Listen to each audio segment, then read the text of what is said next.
सर्वाधार मंगलमय मंगल करना विनवा बारंबार। जयति जयति श्री सतगुरु जोड़ी पान युग पद धरा। जो कस रक्षा कीजिए बार बार विनती करा। जो कस रक्षा कीजिए बार बार विनती करा। सतत स्मरणीय परमाराध्य श्री सद्गुरु महाराज के चरणों में कोटिशः नमन। मंच पर विराजमान पूज्य स्वामी घनश्याम बाबा, अशोक बाबा, इस आयोजन समिति के सभी सदस्यगण, इस सत्संग पंडाल में उपस्थित गुरुजन, सत्संग प्रेमी सदात्माओं, सबों को मेरा बारंबार नमन। अभी स्तुति प्रार्थना सिद्धांत पाठ के बाद सत्संग योग से भाग प्रथम से पाठ श्रवण कर रहे थे वेद की वाणी। द्वितीय भाग से संत कबीर साहब की वाणी, तृतीय भाग से श्री शंकराचार्य कृत मोह मुदगर श्री मदादि शंकराचार्य जी महाराज की वाणी और चतुर्थ भाग से सद्गुरु महाराज की वाणी का पाठ श्रवण किए। वेद भगवान कह रहे थे कि हे मनुष्य, जगत पर सब कर्ता ईश्वर का तत्व ज्ञान प्राप्त करने के लिए पहले बुद्धि योग करो।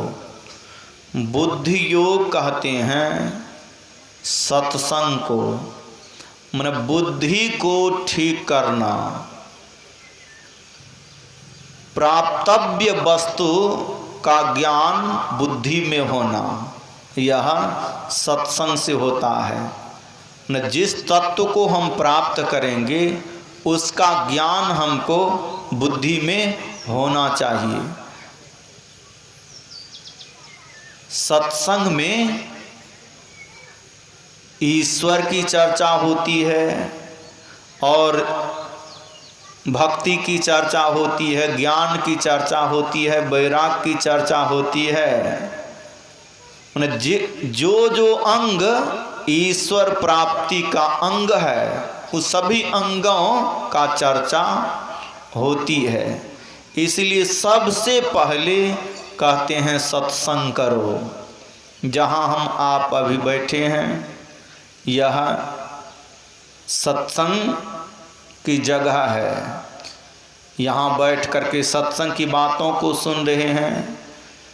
जहाँ धर्म की चर्चा होती है या ईश्वर की चर्चा होती है उसे बाहरी सत्संग कहते हैं। धर्म कथा बाहर सत्संगा। अभी जहाँ बैठे हैं यह बाहरी सत्संग है। अंतर सत्संग ध्यान अभंगा। अंतर में ईश्वर प्राप्ति की जो क्रिया है, ध्यान, उसको अंतर में करना या ईश्वर की तरफ चलना, यह आंतरिक सत्संग है। धर्म कथा बाहर सत्संगा, अंतर सत्संग ध्यान अभंगा। गुरु महाराज की वाणी है, नित सत्संगति करो बनाई। रोज सत्संग करो। नित मतलब रोज। नित सत्संगति करो बनाई, अंतर बाहर द्वय विधि भाई। आंतरिक सत्संग और बाहरी सत्संग दोनों विधि से सत्संग करो। बाहर कोई केवल आंतरिक सत्संग करे, ध्यान करे, अब बाहरी सत्संग नहीं करे तो वह ध्यान भजन में सफल नहीं हो सकता है। क्यों नहीं हो सकता है? बाहरी सत्संग प्रेरित करता है आंतरिक सत्संग करने के लिए, अर्थात भजन करने के लिए प्रेरित करता है, या कहिए कि शक्ति मिलती है बाहरी सत्संग से, और आंतरिक सत्संग करने से परमात्मा की प्राप्ति होती है।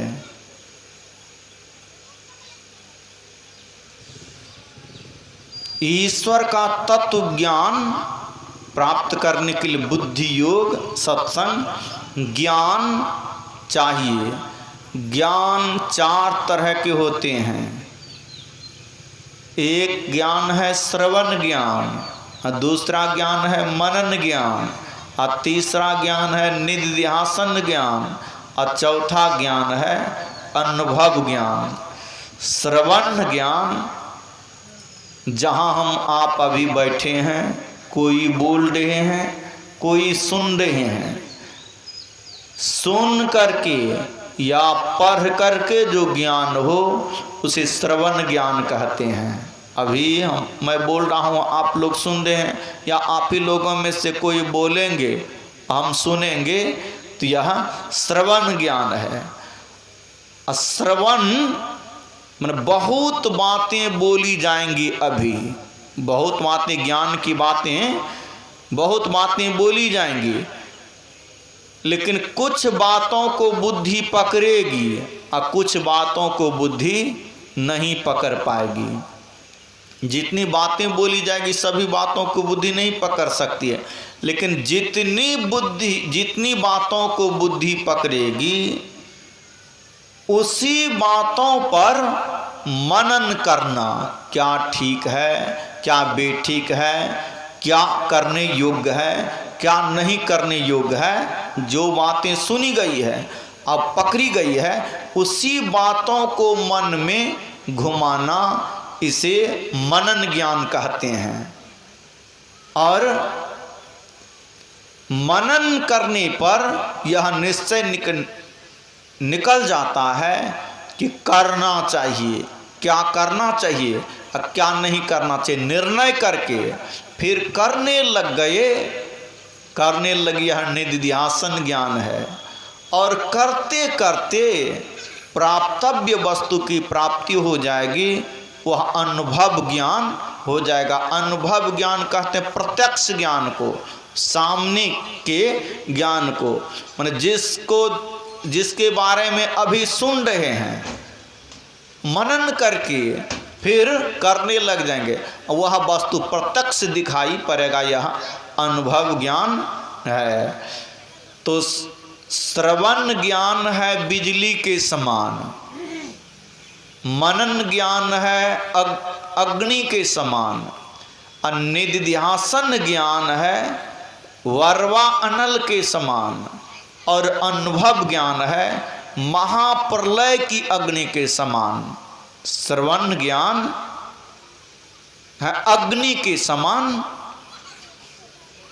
श्रवण अभी कर रहे हैं, सत्संग की बातों को सुन रहे हैं, उसमें ज्ञान की बातें, भक्ति की बातें, वैराग की बातें सुनते हैं। क्या होता है मन में, मतलब जिस बात को सुनेंगे और जिस दृश्य को देखते हैं उसी के अनुसार मन हो जाता है। कभी हंसने वाली बातों को सुन करके हंसने लग जाते हैं, ऐसा होता है ना, और कभी रोने वाली बातों को सुन के रोने भी लग जाते हैं। यह मन का स्वभाव है। तो वैराग की बातें सुनते हैं, ज्ञान की बातें सुनते हैं, भक्ति की बातें सुनते हैं, ज्ञान सुनते हैं, तो क्या होता है मन के अंदर में ज्ञान हो जाता है। ज्ञान की अग्नि जली, अग्नि से प्रकाश निकलता है। अब प्रकाश का काम क्या है? अंधकार को दूर करना, अंधकार को भगा देना।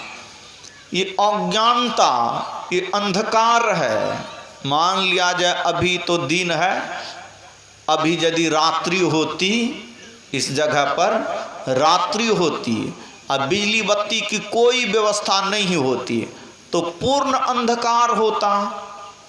अंधकार रहने के कारण आप कुछ नहीं देख सकते, दाईं तरफ क्या है, बाईं तरफ क्या है, आगे क्या है, पीछे क्या है, कुछ नहीं देख सकते। और नहीं देखने के कारण कहाँ अच्छा है कहाँ खराब है, हो सकता हो कांटा पर पैर पड़ जाए, कांटा पर पैर पड़ेगा तो कांटा चुभेगा, हो सकता हो शीशा पर पैर पड़े तो शीशा गिर जाएगा, ज़्यादा खतरा हो जाएगा, और हो सकता हो गड्ढा में गड्ढा हो, नहीं दिखाई कर पड़ने के कारण, अंधकार के कारण नहीं दिखाई पड़ रहा, अब गड्ढे में चले गए तो क्या होगा, और ज़्यादा खतरा हो सकता है, हाथ पैर टूट सकता है, कमर टूट सकती है, खतरा हो जाएगा। मैंने कहाँ अच्छा है कहाँ खराब है अंधकार के कारण नहीं दिखाई पड़ता है। अब मन में असमंजस हो जा रहा है कि क्या करें क्या नहीं करें, किधर जाएं। यहाँ पर रहने से तो व्यवस्था हो गई नहीं, मैंने भूख लगती है, प्यास लगती है और शौच लगती है। शौच लगता है तो जाना तो पड़ेगा ही, शरीर का धर्म है, और चारों तरफ अंधकार है, अब क्या हो जाएगा ठिकाना नहीं। लेकिन मन में होता है कि किसी तरह प्रकाश हो जाता तो यहाँ से जाने में सुविधा हो जाती। तो उक्ति आई, उक्ति मन में आई कि अग्नि प्रज्वलित किसी तरह किया जाए, उस जगह पर अग्नि प्रज्वलित करने की व्यवस्था है, कुछ घास फूस है उस जगह पर, अग्नि प्रज्वलित कर दिए। अग्नि से क्या प्रकाश निकलने लगा। अब प्रकाश निकलने के बाद दिखाई पड़ने लगता है कि दाईं तरफ क्या है, बाईं तरफ क्या है, आगे क्या है, पीछे क्या है, कहाँ अच्छा है कहाँ खराब है, कहाँ पैर रखना है कहाँ नहीं रखना है, दिखाई पड़ता है। फिर चल दिए, वहाँ से चल दिए, मतलब ज्ञान होने लगा, सही क्या है गलत क्या है यह ज्ञान होने लगा। ज्ञान होने, सही गलत का ज्ञान हो रहा है तो सही ही करेंगे, गलत नहीं करेंगे। ज्ञान हो रहा है तो गलत करेंगे नहीं करेंगे। अग्नि उसी तरह अभी जहां आप बैठे हैं यहाँ पर ज्ञान की अग्नि जलती है। आप सब हम यहाँ पर विराजमान हैं, बैठे हैं, अज्ञान की बातों को सुनते हैं। यहाँ जैसा मन है, यहाँ से जाने के बाद आप घर चले जाइएगा, वही मन है, देख लीजिएगा, मन में परिवर्तन हो जाएगा। क्योंकि यहाँ पर श्रवण ज्ञान हो रहा है, अज्ञान के ज्ञान अग्नि का प्रतीक है। अग्नि जल रही है, अच्छा क्या है खराब क्या है, करने योग्य क्या है नहीं करने योग्य क्या है, यह ज्ञान अभी हो रहा है। ज्ञान की अग्नि जल रही है, अभी गलत काम आपसे नहीं होगा। लेकिन यहाँ से जाएंगे, यहीं रहेंगे कि यहाँ से जाना पड़ेगा, यहाँ से जाना पड़ेगा, यहाँ से जाना पड़ेगा। जैसे अग्नि जल रही है, अग्नि पर यदि पानी पड़ जाए तो अग्नि का क्या हाल होगा, अग्नि बुझ जाती है। अग्नि का स्वभाव है कि पानी पड़ने से अग्नि बुझ जाती है। यहाँ पर तो ज्ञान की अग्नि जल रही है। यह संसार, जो संसार है, यह संसार समुद्र कहा गया है। संसार को क्या कहा गया है, समुद्र कहा गया है। और समुद्र में क्या होता है, समुद्र देखे हैं, समुद्र में क्या होता है, समुद्र में पानी ही पानी होता है। समुद्र में जितने दूर नजर जाती है पानी ही पानी है, नजर जहाँ तक नहीं भी जाती है वहाँ तक बहुत दूर तक पानी ही है। समुद्र में केवल पानी होता है। उसी तरह यह संसार समुद्र है। ये संसार रूपी समुद्र में कौन पानी है जानते हैं, यह विषयों का पसार का नाम संसार है। विषय, पांचों विषय, रूप रस गंध स्पर्श और शब्द, ये पांचों विषय संसार में हैं। यही पांचों हैं, इसके अलावे और कुछ नहीं। संसार रूपी समुद्र में पांचों विषय रूपी पानी है। अब यहाँ से आप जाएंगे तो घर के तरफ चलेंगे, वहाँ क्या मिलेगा आपको, ज्ञान की अग्नि जल रही है। सत्संग में ज्ञान की अग्नि जली है। अब विषय रूपी पानी है। आप इंद्रियों के माध्यम से कान के माध्यम से कोई शब्द सुनेंगे, आँख के माध्यम से कोई रूप देखेंगे, नासिका से कोई गंध लेंगे, त्वचा से कोई स्पर्श करेंगे, या जिह्वा से कोई रस लेंगे। ये पांचों विषय क्या है? पानी है। ये मन पर पड़ता है। ज्ञान की अग्नि वहाँ जल रही थी, बस वो ज्ञान की अग्नि बुझ जाती है। फिर अंधकार का अंधकार विचार कीजिएगा और देखिएगा, मिलाइएगा जीवन में ऐसा होता है कि नहीं। ज्ञान की अग्नि बुझ जाती है और फिर जैसा का तैसा लोग करने लग जाता है। वो सत्संगी रहे कि नहीं रहे सत्संगी, मतलब फिर वही अज्ञानी के तरह वह करने लग, क्योंकि ज्ञान विषय रूपी पानी पड़ने से ज्ञान की अग्नि बुझ गई। अब करेगा कब? तो दिखाई तो पड़ता नहीं अच्छा क्या है खराब क्या है, फिर वही गलती उससे होने लग जाती है। लेकिन मैंने कहा था दूसरा भी ज्ञान है। दूसरा ज्ञान है मनन ज्ञान। मनन ज्ञान है बिजली के समान, मतलब सुनी हुई बातों को मन से मनन करना, मतलब जो बातें सुने हैं, ज्ञान की बातों को सुने हैं, उसको मन में घुमाना या मन से उसको पकड़ करके रखना। मनन ज्ञान है बिजली के समान। बिजली पानी पड़ने से बुझती नहीं है। अभी यहाँ बिजली जल रही है, जलेगी रात्रि, मान लीजिए रात्रि होगी, अब बिजली जलेगी। अब बारिश हो रही है, फिर भी वहाँ बिजली, जैसे बल्ब है या मरकरी है, पानी पड़ने से वह बिजली बुझती नहीं है। देखिएगा बारिश ही हो रही है, बिजली भी जल रही है, अंधकार नहीं आएगा वहाँ पर। सत्संग की बातों को सुन करके अब बुद्धि से पकड़ करके मन से उसको पकड़े हैं, घुमा रहे हैं, तो प्रकाश निकल रहा आपसे, आपसे अज्ञानता दूर रहेगी, आपसे गलती नहीं होगी। लेकिन बिजली भी कब तक जलेगी? बिजली, अरे कब तेल खत्म हो जाएगा, जनरेटर बंद हो जाएगा, ठिकाना है नहीं है। लेकिन यह बिजली भी, इस बिजली, यह तो संत का ज्ञान है। संत का ज्ञान भी जब से सृष्टि है तब से ही संत का ज्ञान है, ऋषियों का ज्ञान है। ऋषि मनुष्य के कल्याण के लिए ज्ञान की बातें बोले। यह ज्ञान, अरे एडिसन का जब से जन्म हुआ तब से बिजली का आविष्कार हुआ, लेकिन बिजली पहले से थी। लेकिन कौन बिजली? बारिश हो गई, रातिए तो देखे होंगे शायद कि बादल थे, अब बादल के कारण बिजली उत्पन्न होती थी, बिजली तड़कती थी। वह बिजली अंधकार है और उस पर भी बादल है तो घना अंधकार और हो जाता है, और उसी में बिजली चमकती है, रास्ते दिखाई पड़ने लग जाते हैं। लेकिन बिजली कितनी देर के लिए रहती है? बिजली वह क्षणिक, बहुत कम देर के लिए क्षणिक है। कहिए वह अस्थाई बिजली है, अस्थाई बिजली नहीं है, अस्थाई प्रकाश नहीं है। मनन ज्ञान भी कब आपका पीछा छोड़ देगा ठिकाना नहीं है, वह ज्ञान भी पूर्ण नहीं है। तो आगे बढ़ना क्या है?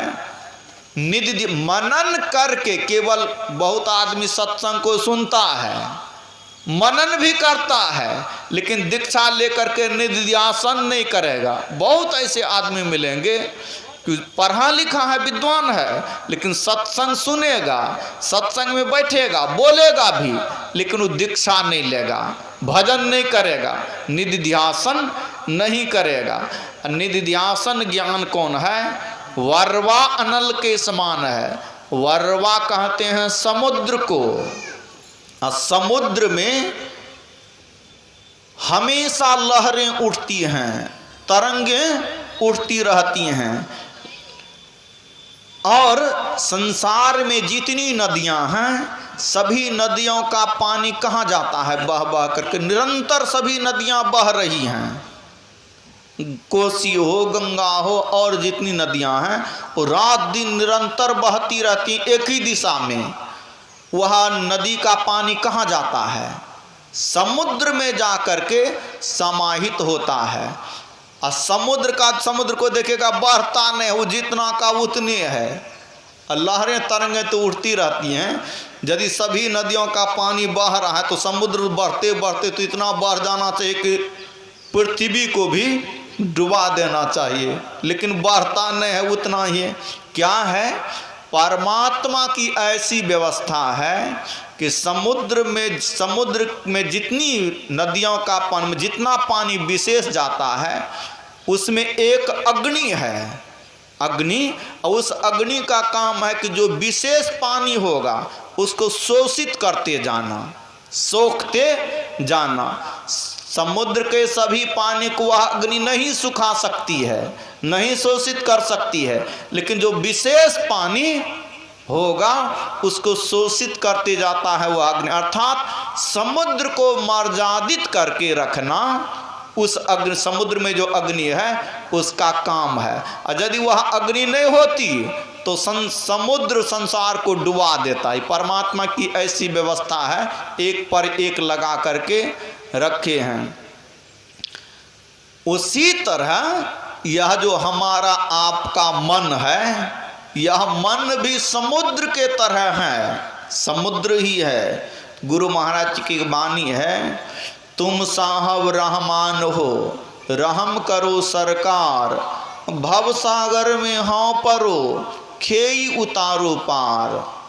भव सागर दरिया अगम, जुल्मी लहर अनंत, सट विकार की हर घड़ी, उठत होत न अंत।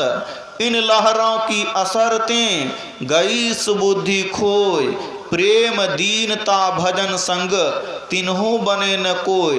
आप अपन पो सब भूले, लहरों के ही हेत, सो भूले कैसे लहों, सुख जो शांति देत। तेहि कारण अति गरज सो अरज करो गुरुदेव, भवजल लहरन बीच में पकड़ी माह ममलेब।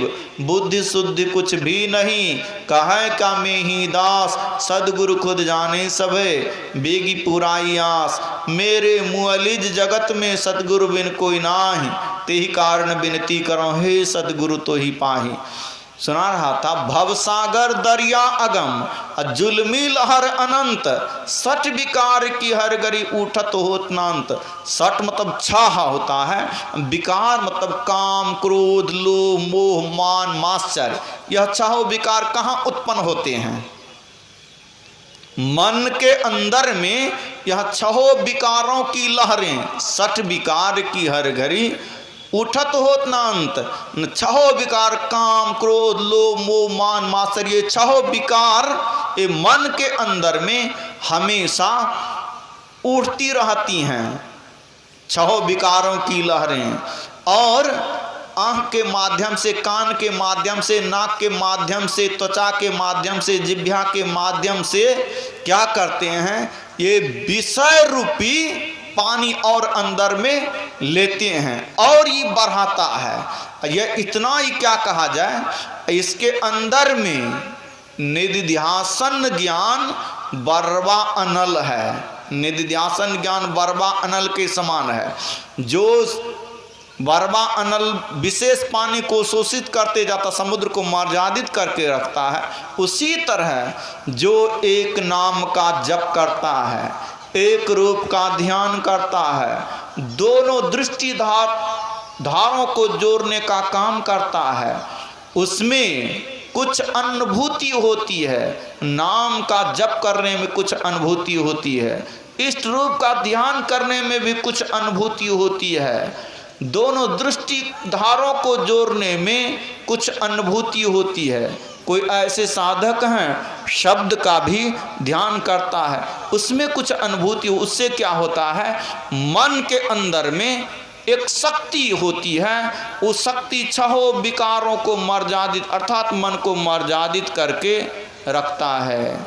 श्री सद्गुरु महाराज की जय।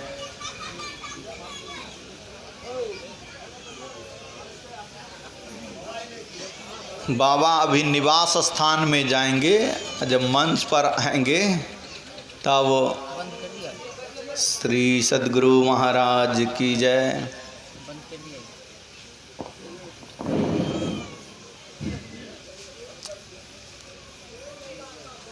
श्री सद्गुरु महाराज की जय।